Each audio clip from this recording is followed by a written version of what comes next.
waxay soo taraya baaqiyo nabadeed oo ka imaanaya qaybaha kala duwan ee bulshada ku dhaqan gobolka Sool kaasi oo la xidhiidha shaqo dhawaan ka dhacday deegaanada koonfurta gobolka Sool gaar ahaan deegaanka Dhumay oo ay ku dagaalamayaan beelo walaal ah boqor Khadar Ali Jaamac oo maanta warbaahinta kula hadlayay magaalada Laascaanood waxa uu baaq u diray beelahaas halkaas ku dagaalamaya inay dagaalka joojiyaan shir jaraa'ido ku saabsan dhibaatooyinka shaqaaqada ka jirta hawdka magaalada Laascaanood marka ugu horeysa waxaan Ilaahay ka baryayaa awoodda isaga leh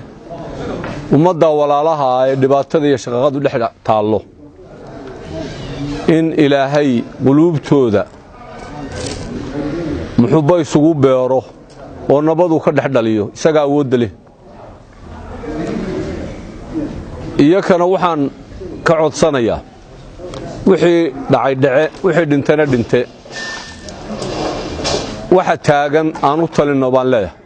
oo dhibaatadu inta ayeenan inagu dhaafin waa dhibina wada haysta waa shay waajib ku ah deriska oo dhan waa shay waajib ku ah islaamka oo dhan inay dhibaatada wax ka qabtaan waana xaqiiqiyan dhibaato ka miisaan weyn oo ka baaxad weyn maanta waxaan dhacay gobolka kan iyo dadka dhulkan degan oo waxaan leeyahay ummadda Soomaaliyeed meel walba ha joogtay wixii wax garad islaama arinta xil weyn in la iska saaro oo wax laga qabto waxaan ka hadlayaa oo kale maato aad u jilicsan oo barakacday oo banaan waran oo hadii bidanka leeyahay xilli roobaad ah oo waxay cunaan iyo waxay hooyo ay galaan midnaan haysan dadkana waxaan leeyahay cid kasta oo damiir islaamnimo ku jiro daliya dibadba in loo soo gurmado oo dadka sidii hooy iyo ay u heli lahayn loona quudin lahaa in laga shaqeeyo baan u soo jeedinaya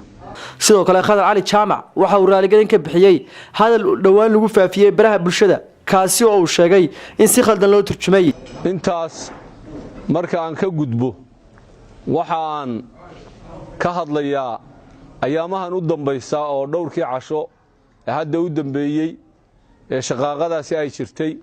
waxa baraha bulshada qabsaday hadal anigu aan ka hadlay oo aanu ahayn gudidii isu taagtay inay arintaa hadii bedkaleeya ka shaqeeyaan xabad joojin waxaan leeyahay tolkow uma aanan jeedin xumaan dhinaciina iyo dhinaca kale midnaba wixii aad gasateen aniga iga soo baxay bashar baan ahay waan khaldami karaa waana asiibi karaa haddii aan khaldamay aad hadalkayga khalad u qaadateen boqolkiiba boqol baan idinka raaligelinaya oo khayr cabdi iyo wax ku soo dhex dhuntay aniga ay maagayaanna cafis iyo saamax weeye wax allaale aniga waxaad ii geystaan ama aad tiraadaan oo siriya caad baad iga tidhaahdaanna waa cafis baad ka tihiin wixii aad iga gasateenna anigu waa idinka xaal marinaya waana idinka cafis dalbaya cid walba waxay iga gasatay cafis baan ka dalbayaa waxaana ka siinayaa boolijeys iyo xaal haddii Ilaahay yidhaahdo Mukhtaar Abdi Jaamac Somali News TV Laascaanood